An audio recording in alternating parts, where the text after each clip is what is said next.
Oke, assalamualaikum warahmatullahi wabarakatuh. Kembali lagi di channel AA DJ. Nah, teman-teman sekalian, di video kali ini saya ingin bacakan tulisan terbaru dari Kiai Haji Imaduddin Utsman terkait beberapa tulisan Lora Ismail ya. Dan dalam tulisan beliau kali ini menyinggung dua Lora Ismail Al-Bangkalani. Namun sebelum itu, sebelum saya bacakan, saya akan kutip sebuah tayangan video dari channel Klik Islam, yang mana dalam video tersebut menjelaskan siapa Lora Ismail Al-Khalili, siapa juga Lora Ismail Ashol. Nah, khawatir juga teman-teman masih belum paham ya, karena ini sama-sama Lora Ismail, sama-sama Bani Khalil Bangkalan. Para pemirsa yang budiman, alhamdulillah wassalatu wassalamu ala rasulillah. Video kali ini saya berjudul Kiai Haji Imaduddin, Mbah Mun, dan Lora Ismail beserta kitabnya Safinah Allah Saya Alamun. Mengapa saya berjudul demikian? Karena akhir-akhir ini viral video Kiai Haji Imaduddin memamerkan kitab tafsir berjudul Safinah Allah Saya Alamun.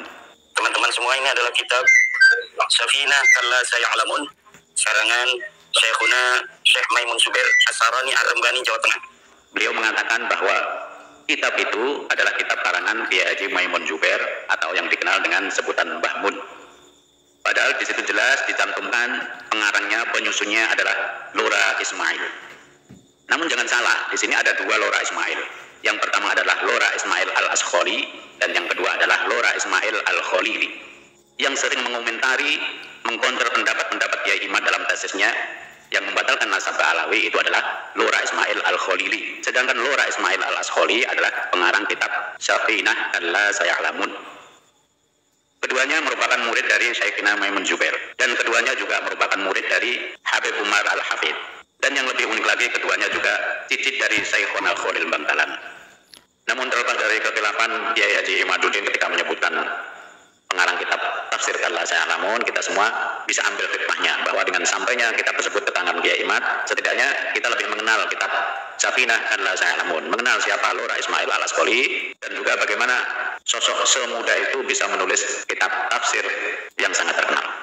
Kitab Safinah Allah Saya Alamun fi tafsiri Syekhina Maimun, atau yang biasa diringkas dengan Allah Saya Alamun, merupakan kitab karangan Kiai Haji Muhammad Ismail Al-Ashkholi Al-Bangkalani.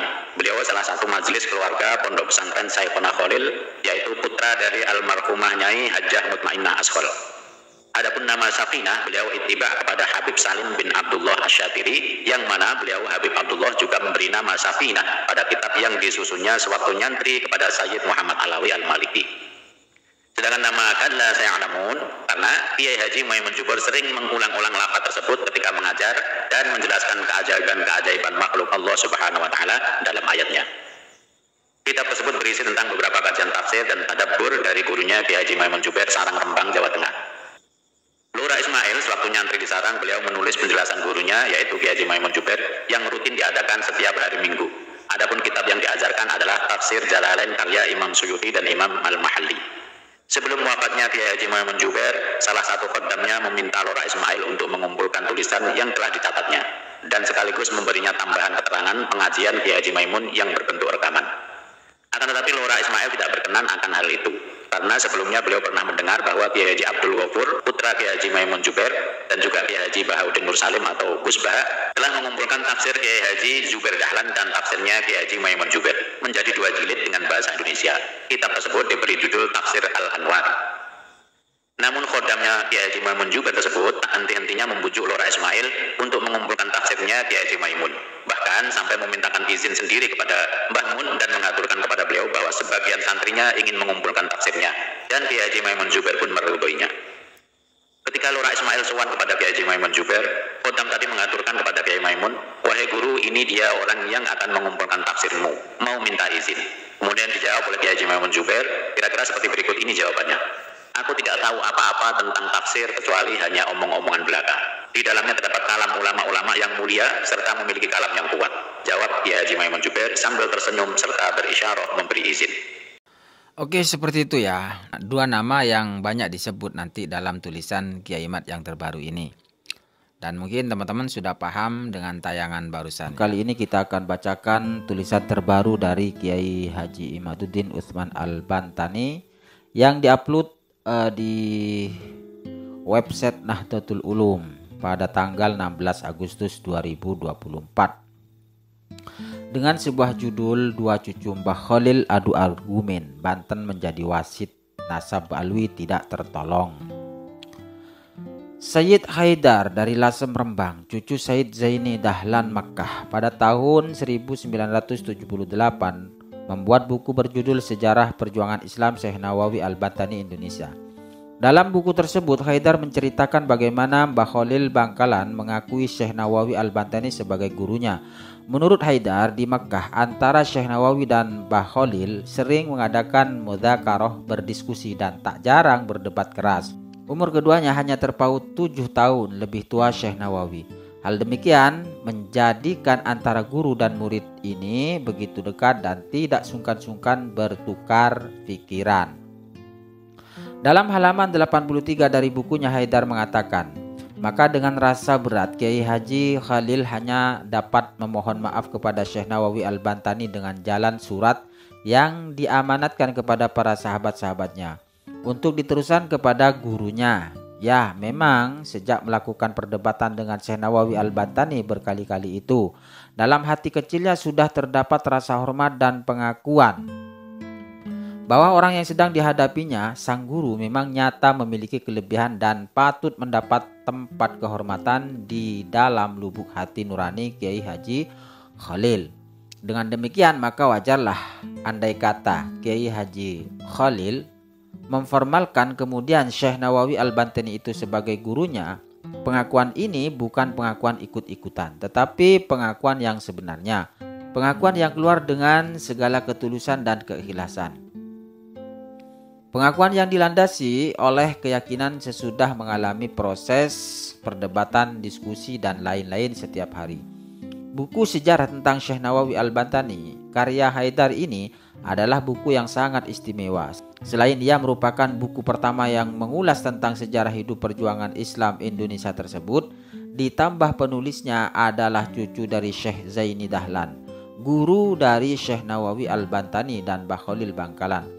Selain itu, Haidar pula adalah murid dari Syekh Hasyim Asy'ari, salah satu santri kinasih Syekh Nawawi Al-Bantani.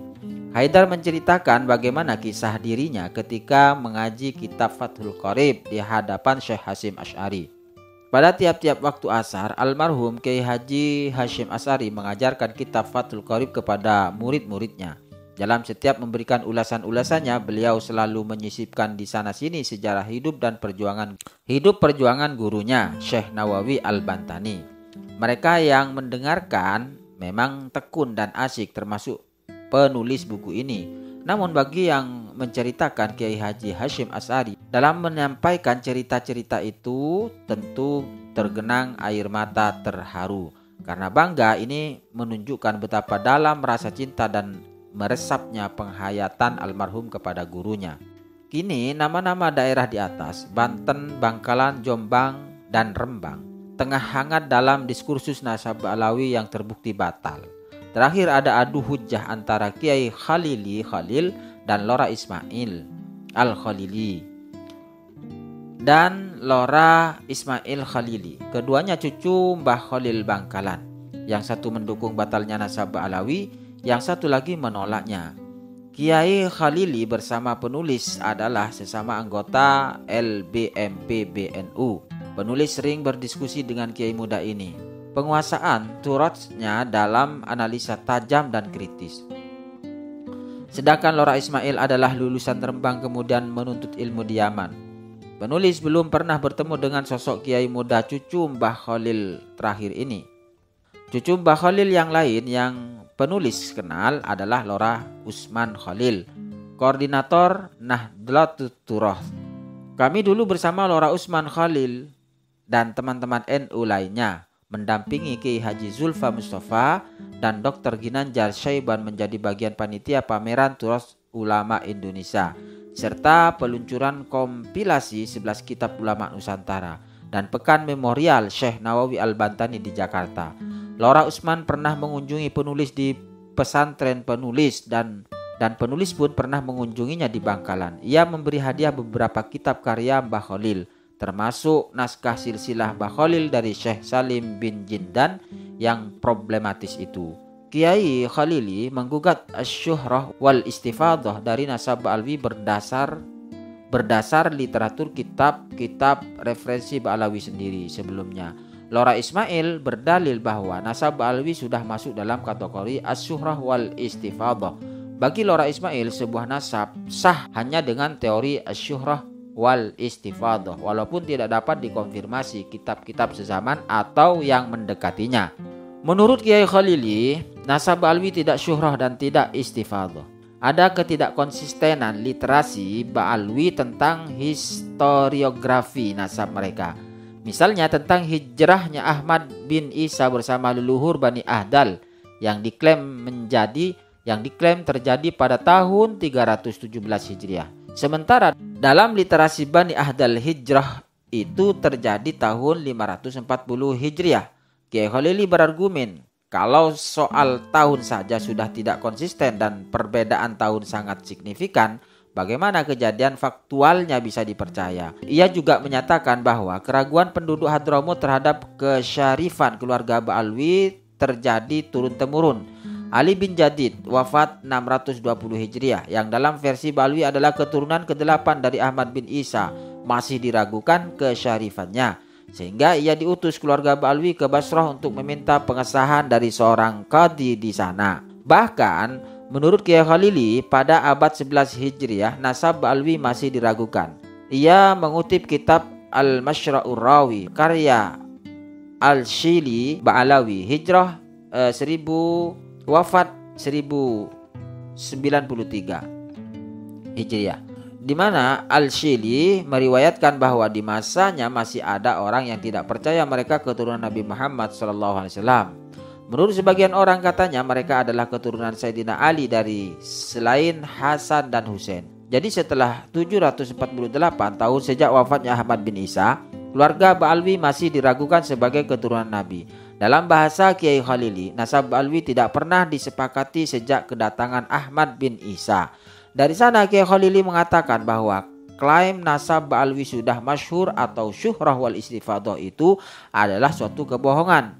Ia mengutip pendapat dari kitab Al-Mawsu'ah Al-Fiqhul Islami tentang syuhrah wal istifadah sebagai berikut. Wa haddus syuhrati wal istifadati intisyarul amri wa dhuhuri hatta la yunkir. Definisi asyuhrah dan al-istifadah adalah menyebar dan terang benderangnya suatu sehingga tidak bisa diingkari. Al-Mawsu'ah jilid 6 ya. Jilid 6 halaman 174. Kiai Khalil berusaha meruntuhkan asyuhrah wal istifadah berdasar literasi Ba'alwi sendiri.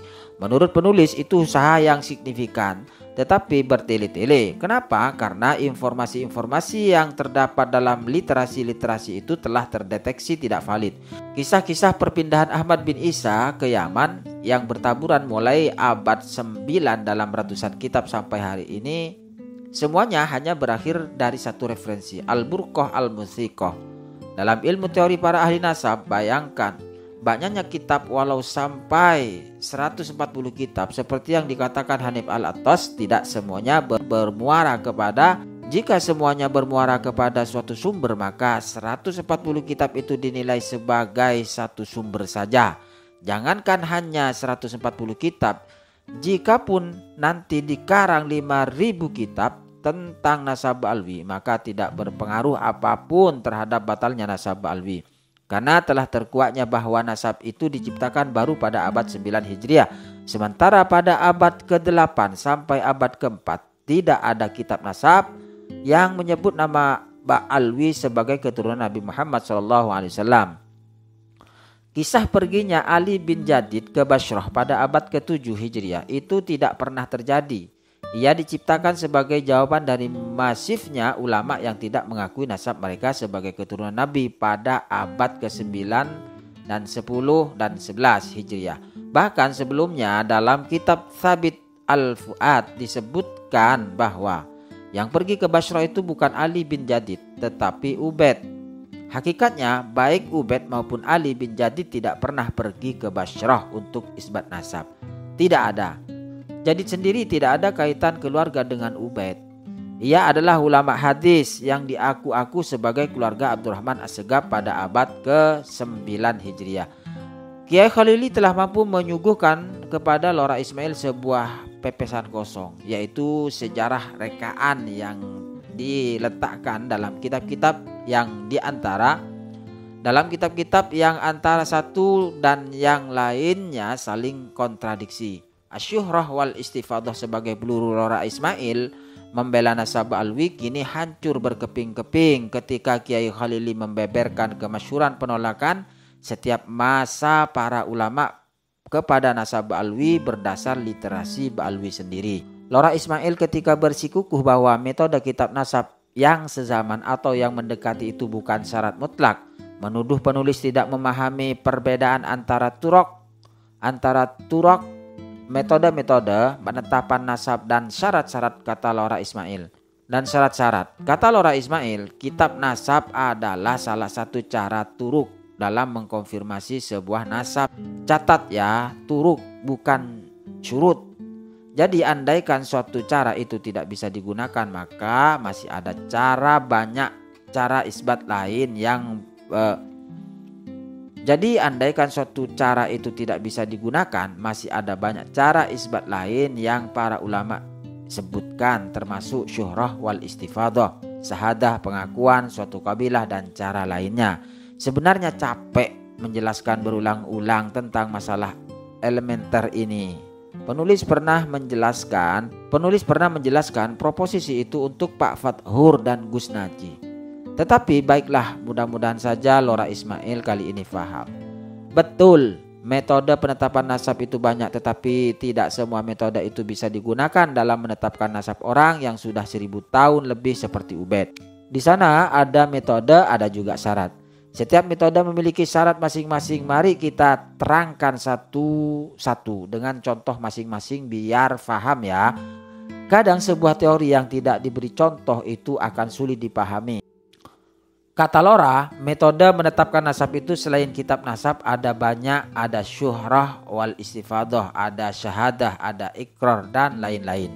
Baik, pertama syuhrah kan. Syuhrah itu memang salah satu cara menetapkan nasab, baik nasab jauh maupun nasab dekat, tetapi ia memiliki syarat utama yaitu adamul mu'arid. Tidak ada dalil yang menentang. Itu ucapan Imam Syafi'i loh. Kalau ada mu'arid maka syuhrah wal istifadah batal. Sudah paham belum? Baik, agar paham, penulis kasih contoh. Si fulan mengangkat anak dari rumah sakit. Lalu ketika pulang kampung ia mengaku anak itu adalah anak kandungnya. Maka syuhrahlah anak itu sebagai bin si fulan itu. Jika ada orang kampung itu bersumpah mengisbat atas nama Allah bahwa anak itu adalah bin fulan, maka ia tidak dianggap berdosa. Tetapi ketika datang bukti dari rumah sakit bahwa si anak itu bukan anak si fulan, tetapi hanya anak angkat, maka isbat tadi batal. Kenapa batal, Lora?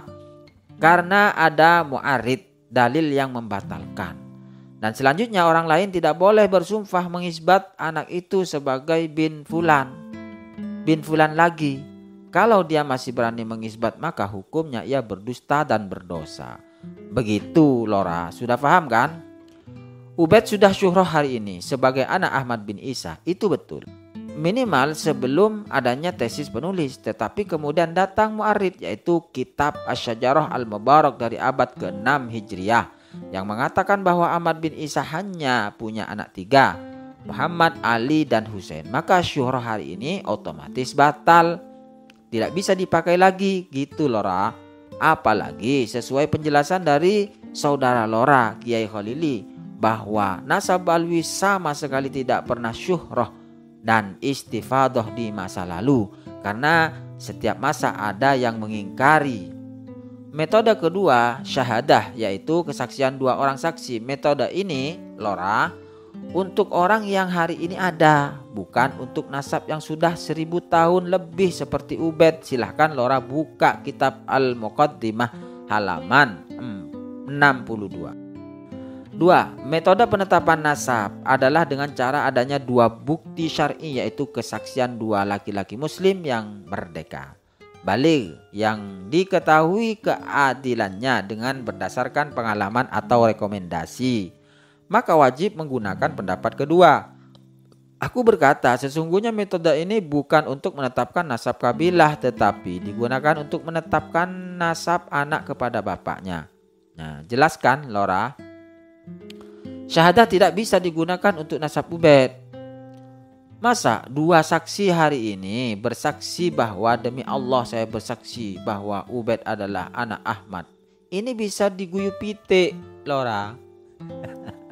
Yang harus bersaksi bahwa Ubaid adalah benar anak Ahmad, ya harus orang yang hidup di hari di mana mereka berdua hidup, atau yang mendekatinya. Tapi semi mustahil kan, hari ini ada orang yang masih hidup dari zaman Ahmad. Maka dari itu harus pakai kitab, Lora.